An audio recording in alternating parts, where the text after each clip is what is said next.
here on WLTH 1370 AM. I am Scott Cannon. Over there is my co-host, Reverend Delwyn Campbell. That's right. And we were just putting a bow on the year 2021 before we stomp into 2022. Yes. To me, this year, the past year right here, a big theme this year was, for me, accountability. Accountability in terms of legal accountability in some places that we weren't really used to it. We just had Ghislane Maxwell be found guilty. Daryl just called up and talked about her in passing. He's talking about Epstein. Mm-hmm. What's his name? Epstein, Jeffrey Epstein, Yeah. who allegedly hung himself, supposedly hung himself. But we found out, that he was friends with Bill Clinton. Bill Clinton flew on his jet 26 times. He had his supposed sexual assault victims at Mar-a-Lago with Donald Trump. There was one girl who said that he took her there to meet Donald Trump specifically. Now, she didn't say Donald Trump did anything, but we saw the pictures of Bill Clinton being massaged, one of Epstein's victims.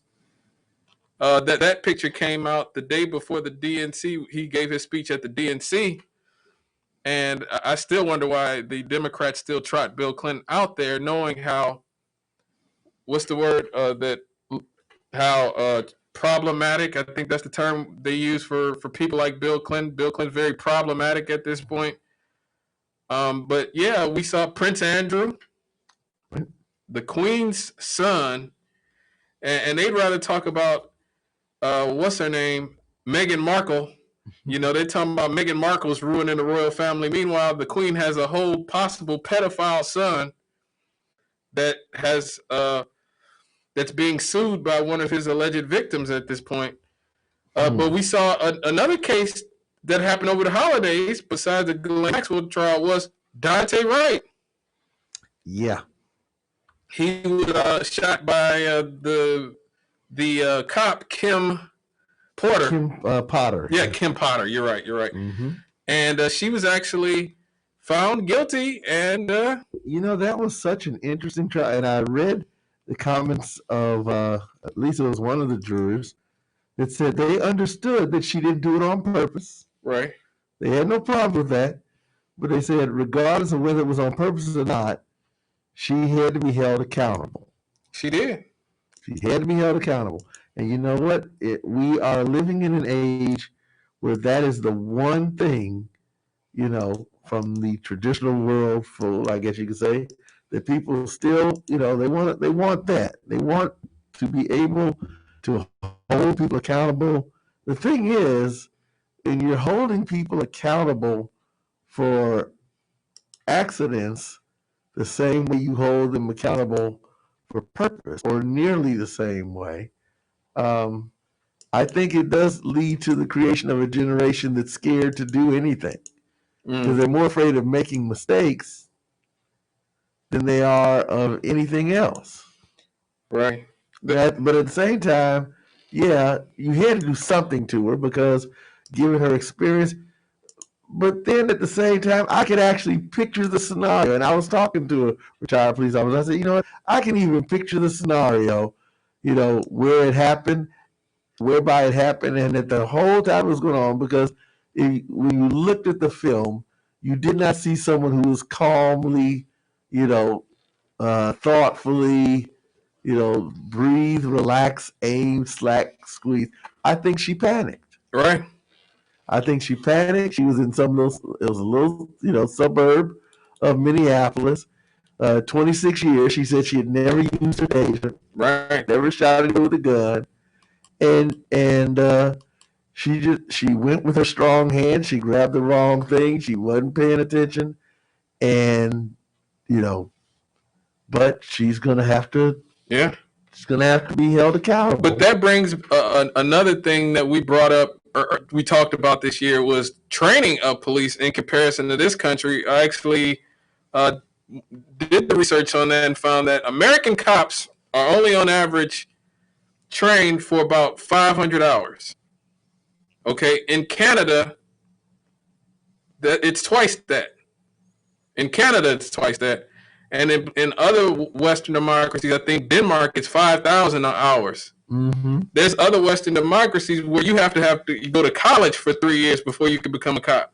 Right. And train for 5,000 hours before you get to be on the streets and arresting people. And these are not people who are shooting people all the time either, or beating people up constantly, because a lot of them, and I've said for years, in terms of things like police reform, I've always said, we need to make the job of police officer more glamorous, in a sense. Like, if we had more educated cops, if we had fewer cops, but they were paid better, the ones that we did have, and were more educated, bilingual, and they were better prepared, way better paid, so that people would want to be a cop.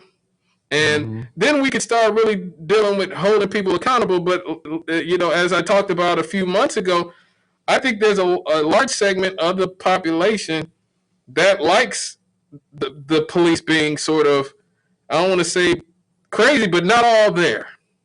Like, they look at the police as people whose job it is to be deployed on the people that they don't like. It's young black people, or it's poor people, the homeless, Hispanics, young people, whatever group of people that you have an issue with specifically. There is